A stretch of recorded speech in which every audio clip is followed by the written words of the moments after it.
Hello and welcome to this special feature on Waves Film Bazaar with Creative First. Our guest today is producer Anna Shalashina. Anna, welcome to this discussion. Thank you so much. I'm happy to be here. What made you start Wish Media after working at major Russian studios? I always wanted to have my own company and I always wanted to create the films that I believe in. And I always wanted to work with the filmmakers that I want to support in their journey.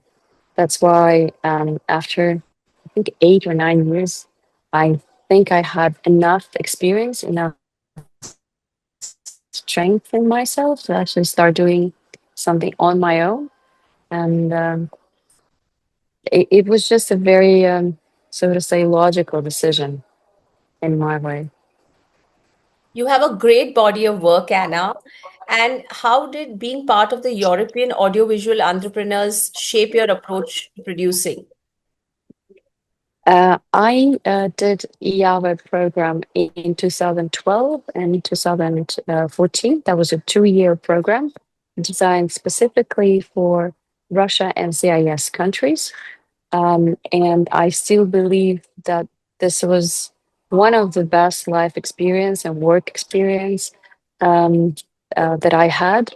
And I'm still really good friends with the people we did this program with. And um, unfortunately, the project that I was developing under the program I wasn't eventually the producer who made it, but I think the experience, the expertise that I learned during the course did give me a lot of knowledge that I use in my daily work even now. So I highly recommend IAVE if anyone is considering this program. I love it to the deepest of my heart, and I do believe that they offer the best training in the world, probably. How do you choose projects that can travel internationally? Um, it's a good question, thank you. And not that easy to answer. Um, Usually, uh, when I see a project, I can tell whether it's suitable for co-production or not. I mean, of course, there are obvious reasons for co-production. For example, story placement. When you know that the story happens in different countries, like it was in my film Kretsu. It was a story of a Moldovan blind judoka. Um, who lived in Chisinau, and his first international competition after he lost his eyesight happened in Lithuania. So it was a genuine co-production between Russia, Moldova, and Lithuania. So usually, uh, projects that come to me already have some co-production elements, and they have the essence of the story, make them very attractive for those territories as well. Um, so it all comes down to story. If I was to answer your question in that, so Is this your first time to India? I've been to India before as a tourist, and I came to India in May for the recce for our film Smash that we plan to shoot in India. And this is my third time, but this is my first time ever attending Film Bazaar, and I'm very excited to be here. What did you take away from producing films like Silly and Froth?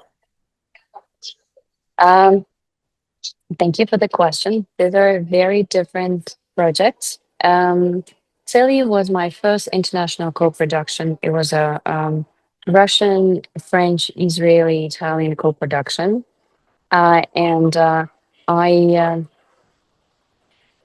I really had a chance to explore the co-production scheme and how co-productions work in Europe. And given the film premiered at Venice Film Festival, we also had a beautiful experience of presenting the film, doing all the Q&As and all the PR connected to premiering at one of the world best film festivals. Um, Um, so I think my major takeaway uh, was the co-production, first steps in co-production that I learned. Um, Froth was my documentary project that I did with the wonderful filmmaker Ilya Pavlotsky, and this was a purely Russian project and a very Russian story. And we really needed money to finish the film. And we presented I was looking for the right market to present a work in progress. And we got accepted to Karlovy Vary Film Festival. They had that was one year when they ran feature films and documentaries all together. And it was kind of a fun story because when I was walking out after the pitching, I had only one single meeting. So all the other documentaries had like 10, 15 meetings, and I had only one because our documentary was very visually rich, but it was not a traditional documentary where you have a character, the character has a problem, and we see how he solves this problem. We had multiple characters that didn't really talk much in the film. And my only meeting was with the head of Doho Film Institute, and he approached me and he said, "This looks really interesting. Will you be able to submit the project for the next round of application? We will take a closer look at it." And this was like, wow, the only meeting, but probably the only meeting you really want to have when you're at a film festival. So yes, we submitted the project and we received the money, and this money helped us finish the film. And after that, we were invited to participate in Cumbra, which is the event held in Doha, supporting majorly MENA filmmakers, and we were the only Russian team there, which was kind of interesting because we kind of stood out. Um, and we showed some materials there and got some feedback from festivals. We worked on the cuts and some more, and we submitted the film to IDFA, and we got invited to participate in the competition section. So I think it was a kind of a great case from start to finish. With the world premiere, one of the best roles international documentary film festivals. With Froth, I think my major takeaway was never give up and don't get discouraged, even if you have only one meeting. Your film Smash is part of the co-production market at Waves Film Bazaar this year. What made you choose Waves Film Bazaar? um, Smash is a story of a Russian national badminton team going for their first big international competition in India. So already from a log line, you see that the film happens in India. We had 95% of the film happening in India.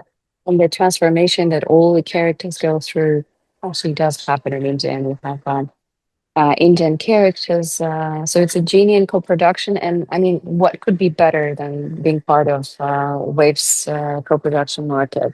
I think it's a perfect match for the film like this. And given how much Russia is supporting Russian Indian projects at the moment. You know, we really want to restore the beautiful collaboration that we had in the Soviet times and in the 90s. I mean, I grew up watching Indian films. But it's in a way sad that we don't have that many Indian Russian films at the moment and they don't travel to our countries. So I hope Smash is going to be one of the small bridges and bricks that we put in our house that would welcome both Indian and Russian filmmakers and Indian and Russian audience. What kinds of international co-productions are you most interested in now?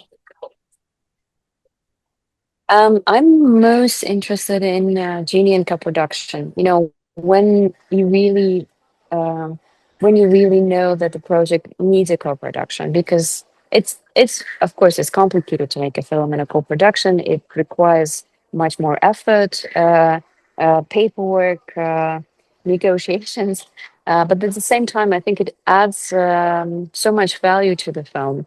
because it gives you the perspective to look at the film, not only you as a Russian filmmaker, but also from your co-producer's point of view, what this story needs to be in order to be interesting, not only to your local audience, but to Indian audience, to world audience. So I think the co-production is a beautiful scheme to broaden the life of your film.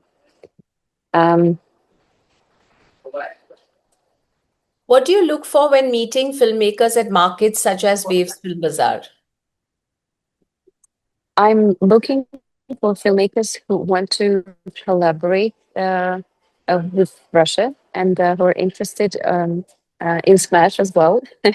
We have badminton players from other countries, from China, Thailand, Malaysia. So I'm really looking forward to meeting producers from those countries.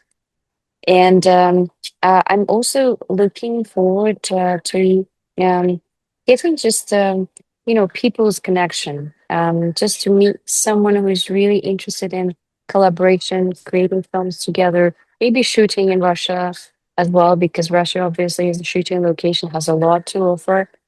We have a lot of European cities like St. Petersburg. We have massive, beautiful capitals like Moscow, and it's cheaper than you should in many, if not most, European countries.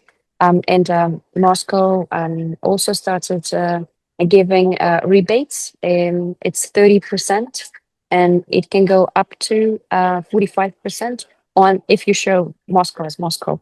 And I think this is very compatible on the world scale. I'm sure you're also aware that India also offers now a very competitive film incentive. So thank you so much, Anna, and we wish you all the best. I'm sure your film is going to be a smash hit at the Film Bazaar, and we look forward to seeing where your vision leads you next. Thank you so much. Thank you.